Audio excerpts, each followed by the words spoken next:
Olá, seja bem-vindo ao canal Fluxo X. Hoje vamos comentar a matéria Fundos imobiliários pagam dividendos de até R$ 1,05 por cota hoje. Veja os maiores, que nos mostra alguns dos destaques recentes no pagamento de proventos por fundos de investimento imobiliário. Se você já investe em fundos imobiliários ou tem dúvidas sobre como começar, use os comentários para compartilhar sua jornada e suas perguntas. A troca de experiências é uma ferramenta poderosa para o aprendizado de todos nós. Neste vídeo, vamos analisar os fundos que mais se destacaram nos pagamentos de dividendos. Entender o que significam os valores e as porcentagens divulgadas. E mais importante, vamos mergulhar nas estratégias para escolher os melhores fundos para a sua carteira. E aqui vai uma informação crucial. Um dividendo de R$ 1,05 por cota pode, na prática, ser um investimento menos rentável do que um que paga 95 centavos.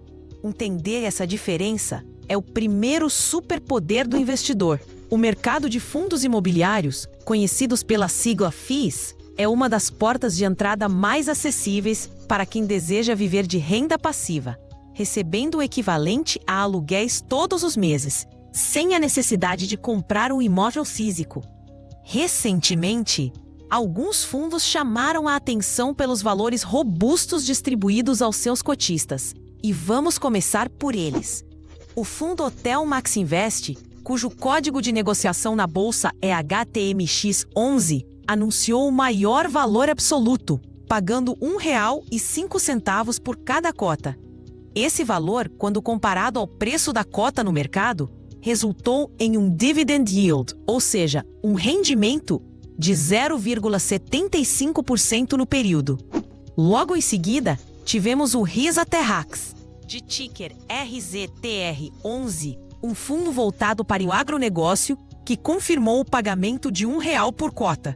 O interessante aqui é que, mesmo com um valor menor, seu dividend yield foi superior, de 1,09%. Isso acontece porque o preço da sua cota é proporcionalmente menor do que a do HTMX11. Outro destaque foi o HSI Ativos Financeiros, o HSAF11. Ele distribuiu 95 centavos por cota, o que representou o maior rendimento percentual entre os líderes, com 1,21%. Este é um exemplo clássico de fundo de papel, que investe em títulos de dívida do setor imobiliário. Por fim, o VBI Logístico, LVBI11, focado em galpões e centros de distribuição, anunciou 75 centavos por cota, com um dividend yield de 0,73%. Todos esses pagamentos foram programados para o dia 5 de setembro, beneficiando os investidores que possuíam as cotas até a chamada DataCon, que foi 29 de agosto. Entender esses números é o primeiro passo para se tornar um herói da sua própria independência financeira. O valor por cota é o dinheiro que cai diretamente na sua conta. O dividend yield é a verdadeira medida da rentabilidade do seu investimento naquele mês. É como ter um poder de visão de raio-x para enxergar qual ativo está realmente trabalhando mais para você. Mas o que exatamente são esses fundos imobiliários? Imagine um super-herói que consegue reunir o poder financeiro de milhares de pessoas para construir ou comprar empreendimentos gigantescos, como shoppings, prédios de escritórios de luxo, enormes galpões logísticos ou até mesmo hotéis. Sozinho, seria uma missão impossível para a maioria de nós. Os FIIs fazem exatamente isso.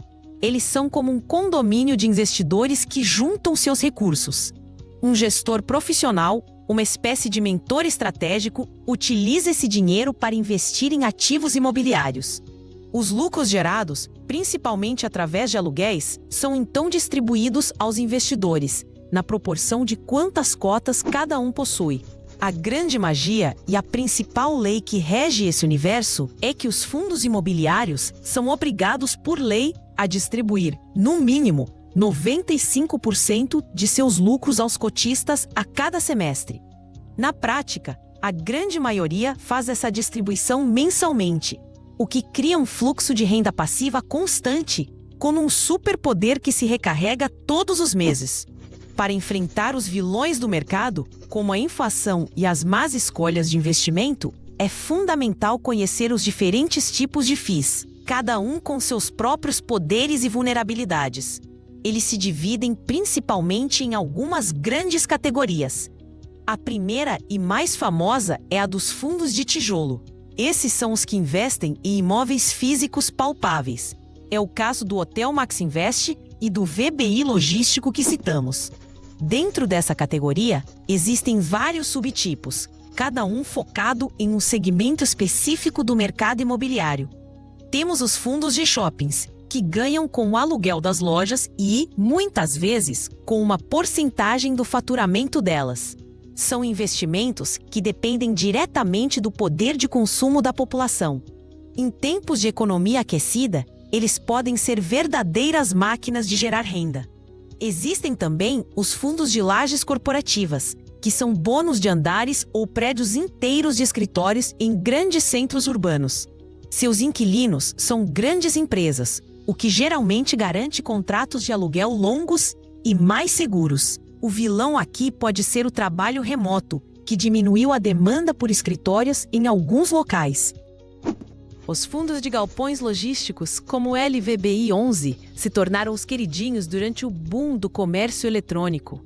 Eles alugam seus espaços para gigantes do varejo online usarem como centros de distribuição. A localização estratégica desses galpões é um de seus principais superpoderes. Além desses, há fundos de tijolo que investem em hospitais, agências bancárias, supermercados e até universidades. Cada um possui uma dinâmica própria e reage de forma diferente aos ciclos econômicos. A diversificação entre esses segmentos é uma armadura poderosa contra crises setoriais. A segunda grande categoria é a dos fundos de papel ou recebíveis imobiliários. O HSI Ativos Financeiros, HSAF 11, é um exemplo. Em vez de comprar prédios, eles investem em títulos de dívida imobiliária, como certificados de recebíveis imobiliários, os CRIs.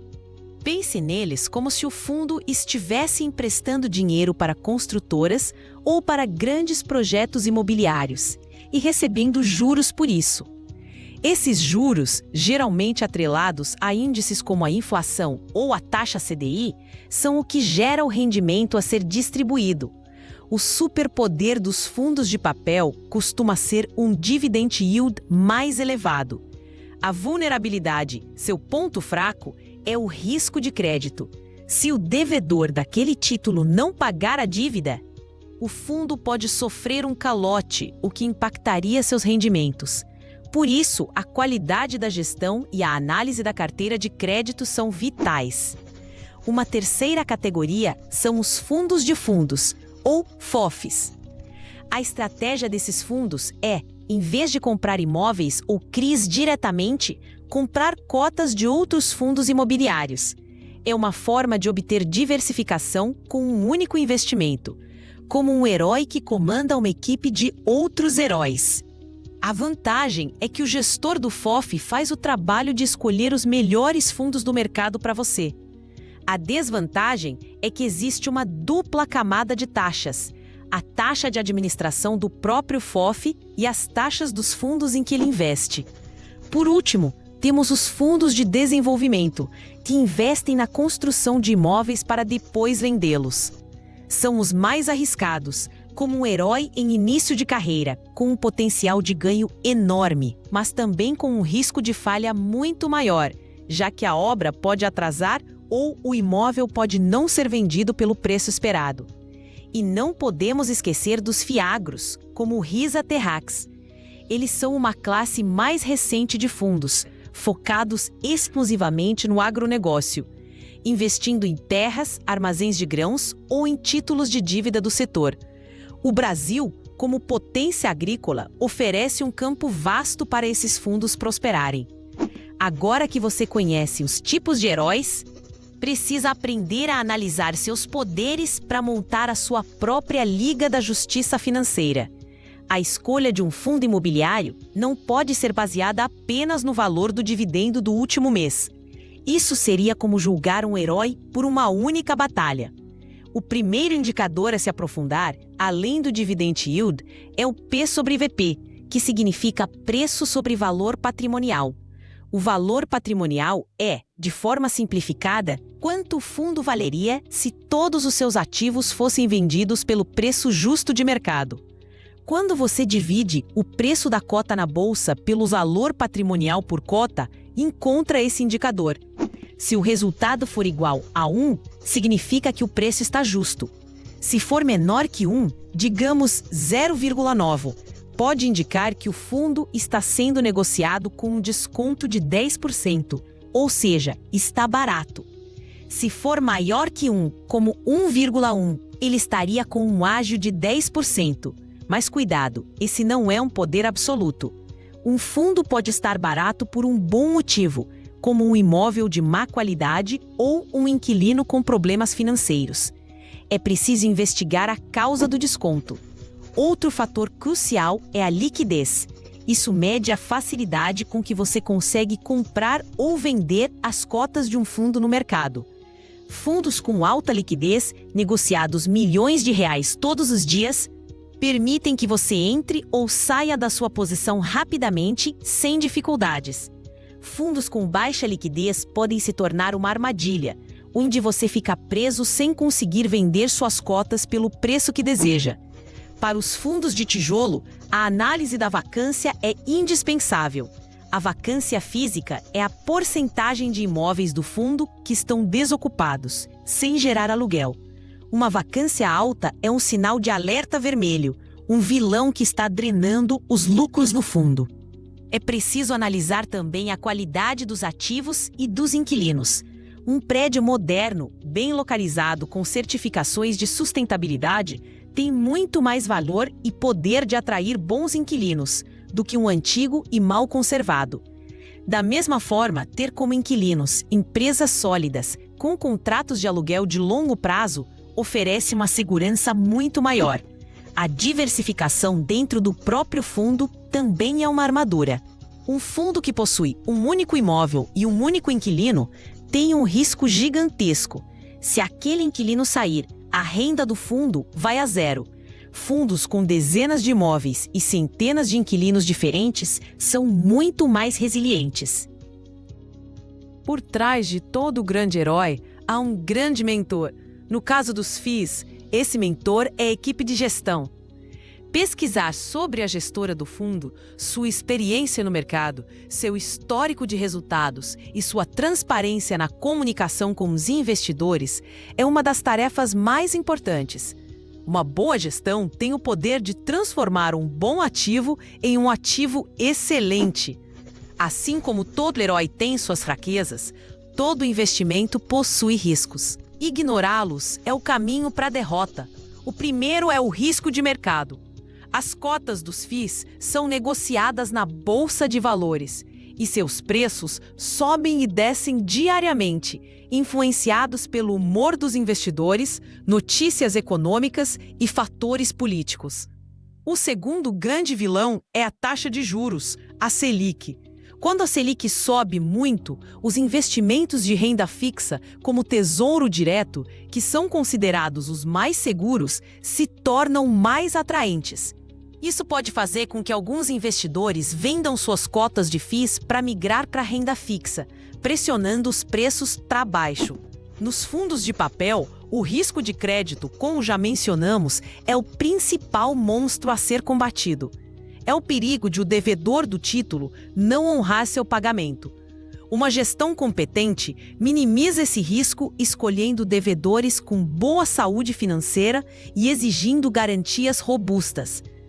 Nos fundos de tijolo, o risco de vacância e inadimplência dos inquilinos está sempre presente. Uma crise econômica pode levar empresas a fechar ou a atrasar o aluguel, impactando diretamente os dividendos distribuídos. Um dos superpoderes mais atraentes dos fundos imobiliários, no entanto, é o benefício fiscal. Para pessoas físicas, os dividendos recebidos mensalmente são isentos de imposto de renda. Esse é um diferencial mágico em comparação com aluguéis de imóveis físicos.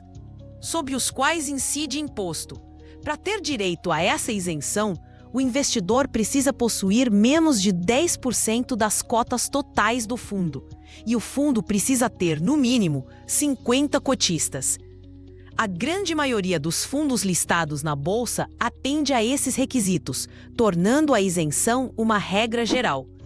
Contudo, se você vender suas cotas por um preço maior do que pagou, obtendo um lucro, sobre esse ganho de capital incide um imposto de 20%, que deve ser pago pelo próprio investidor através de um DARF até o último dia útil do mês seguinte à venda. Construir um patrimônio sólido com fundos imobiliários não é uma corrida de 100 metros, mas uma maratona. Requer paciência para ver o poder dos juros compostos, ou melhor, do reinvestimento dos dividendos agir. Cada dividendo que você recebe e usa para comprar novas cotas é como um clone do seu herói que passa a lutar ao seu lado. Começar pequeno não é um problema. Fundos como Guardian Real Estate, GARI 11 ou Polo Crédito Imobiliário, PORD 11, da lista divulgada, distribuíram dividendos de 8 e 9 centavos, respectivamente, e suas cotas são acessíveis. O importante é criar o hábito, a disciplina de aportar todos os meses e de reinvestir os proventos. Com o tempo, você verá a mágica acontecer. O pequeno fluxo de renda se torna maior, a quantidade de cotas aumenta e um dia, o valor recebido em dividendos será suficiente para cobrir uma conta, depois duas e, eventualmente, todos os seus custos de vida. Esse é o momento em que você atinge a verdadeira liberdade financeira. A jornada do investidor herói é solitária, mas recompensadora.